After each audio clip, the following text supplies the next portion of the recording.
ევროპელი ლიდერების გარემოცვაში ყოფნის შემდეგ ოლიგარქის პრემიერი თბილისში დაბრუნდა და დასავლეთის წინააღმდეგ პროპაგანდისტულ კამპანიას მიუბრუნდა. რჩევების და კრიტიკის გამო ივანიშვილის პარტია ევროპულ ბლოკს ისევ საბჭოთა კავშირს ადარებს. როგორ აისახება ოცნების ეს გზავნილები საქართველოსა და ევროკავშირის ურთიერთობებზე? ნინი ბალანჩივაძე აგრძელებს თემაზე ფორმულას პირდაპირ ეთერში საუბარს.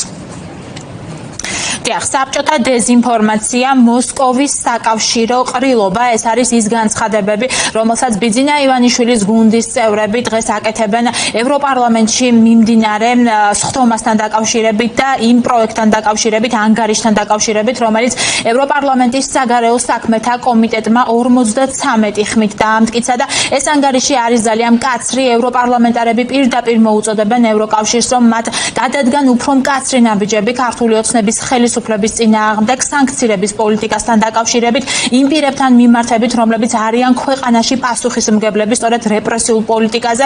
ასევე აქ საუბარი არის პოლიტპატიმრების გათავისუფლებასთან დაკავშირებით და საუბარი არის პროპაგანდისტული მედიების სანქციებაზე. რუსთავი 2, პოსტივი, იმედი. შესაბამისად, ქართული ოცნება, როგორც ჩანს, ძალიან გაღიზიანებული არის ამ პროექტით, გადაწყვეტილებით ევროპარლამენტის საგარეო საქმეთა კომიტეტის მხრიდან და ისინი დღეს ერთმანეთის მიყოლებით მიაქვთ იერიში, მათ შორის რასა იუკნევიჩიანეზე, რომელიც არის მომხსენებელი სწორედ საქართველოსთან დაკავშირებით და ერთი არის ეს ძალიან კრიტიკული ანგარიშები, რეზოლუციები და მეორე არის ის ინფორმაცია, რომელიც დღეს ჩვენთვის გახდა ცნობილი, რომ ქართული ოცნება არ მიიწვიეს 11 მაისს ნიქოზიაში დაგეგმილ ევროპულ საქმეთა მინისტრების არაფორმალურ შეხვედრაზე, სადაც საუბარი იქნება სწორედ გაერთიანების პერსპექტივაზე, სამომავლო გაფართოებასთან დაკავშირებით, თუმცა აქ როგორც ჩანს ქართული ოცნება და ოცნების საგარეო საქმეთა მინისტრი მაკა ბოჭორიშვილი ჩვენი საერთაშორისო პარტნიორებისთვის სასურველი სტუმარი არ არის. ამასთან დაკავშირებით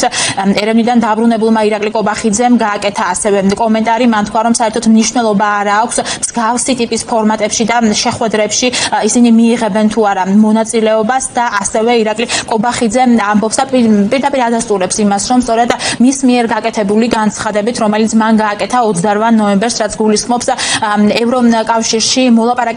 ევროკავშირთან მოლაპარაკებების ეტაპის შეჩერებას, ქართულმა ოცნებამ ეს გადაწყვეტილება მიიღო ცალმხრივად და ისევ იმის შემდგომ, რაც ვნახეთ ჩვენ პოზირება ევროპელ ლიდერებთან ერთად, სომხეთიდან დაბრუნებული კობახიძე დღეს თავს ესხმის ჩვენ საერთაშორისო პარტნიორებს და მათ ისევ მტრად აცხადებს.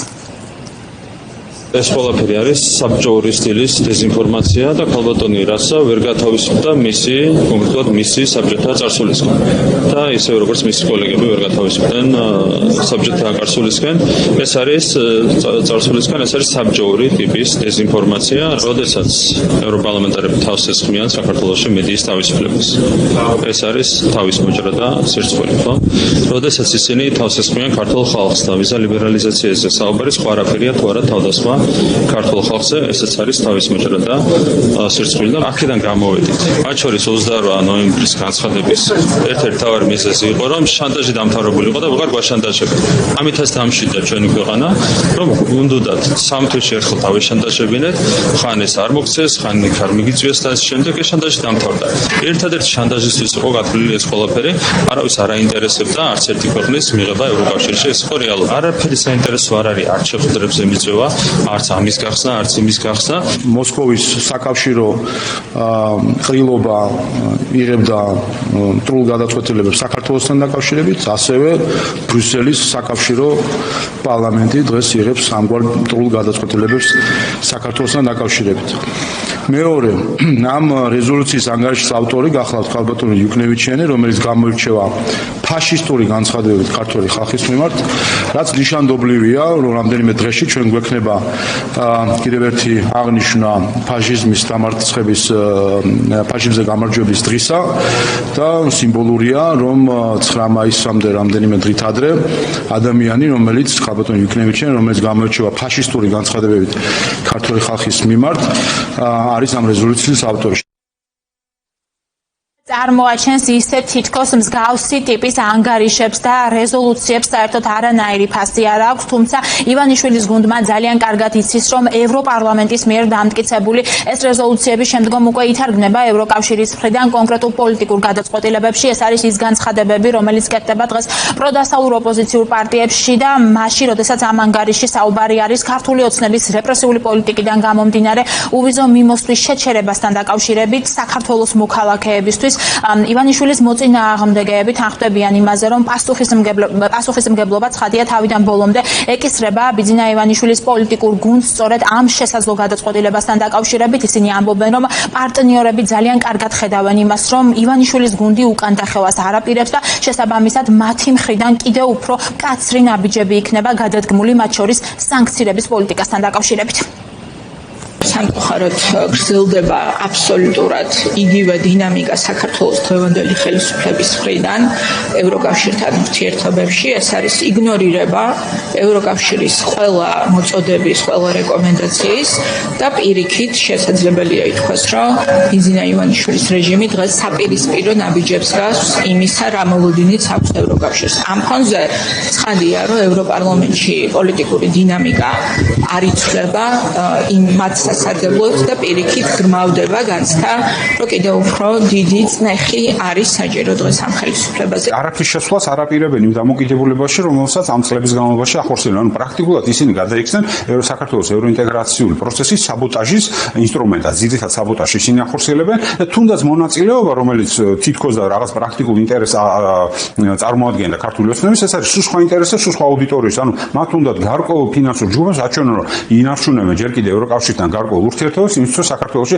გარკვეული ფინანსური რესურსების შემოდინება შეუწყო ხელი. თუ სინამდვილეში ისინი ყველაფერს აკეთებენ იმისთვის, რომ საქართველო ინტეგრაციულ დღის წესრიგში აღარ დაბრუნდეს. ყობახიძე და ქართული ოცნება ყოველთვის უნდა გახსოვდეს, რომ ისინი დამოუკიდებელი სუვერენული აქტორები არ არიან, შესაბამისად მათი ყველა ნაბიჯი, რაც არის გადადგმული ან გადაიდგმება სამომავლოდ, არის სინქრონიზებული რუსულ საგარეო პოლიტიკასთან და ზოგადად რუსულ პოლიტიკასთან. შესაბამისად ნებისმიერი განცხადება, რასაც ყობახიძე გააკეთებს, ეს არ იქნება თავისი განცხადება. ანუ ის ქართული ოცნება მთლიანად მიბმულია პოლიტიკურად რუსეთის საგარეო ინტერესებზე და მას ჭირდება ლავირება, თავი დაიცვას და გადაირჩინოს პუტინთან მიმართებაში. ანუ არ კონდეს, არავის არ უნდა კონდეს იმის მოლოდინი, რომ ევროპულ ლიდერებთან საუბრის შემდეგ ყობახიძე დაუბრუნდება დემოკრატიულ გზას. დეზინფორმაციული კამპანია ევროკავშირის წინააღმდეგ და რეპრესიული პოლიტიკა ეს არის სწორედ მთავარი მიზეზი, რის გამოც ჩვენმა პარტნიორებმა საერთოდ პოლიტიკური დიალოგი შეაჩერეს ქართული ოცნების ხელისუფლებასთან, თუმცა როგორც უკვე მაყურებელმა მოისმინა განცხადებები, ქართული ოცნების გუნდი უკან დახევას არ აპირებს, ისინი ისევ თავდასხმის რეჟიმში არიან პარტნიორების მისამართით და წარმოაჩენენ ისე, რომ თითქოს მათთვის საერთოდ ფასი არ აქვს იმ გადაწყვეტილებებს, რომლებსაც იღებენ ჩვენი საერთაშორისო პარტნიორები, თუმცა აქ ოპოზიციის მკაფიო პასუხი არის ოცნების ხელისუფლების მისამართით, რომ მათ ძალიან კარგად იციან, რომ ეს რეზოლუციები და ანგარიშები უკვე სამომავლოდ ევროკავშირის მხრიდან კონკრეტულ პოლიტიკურ გადაწყვეტილებებში ითარგმნება.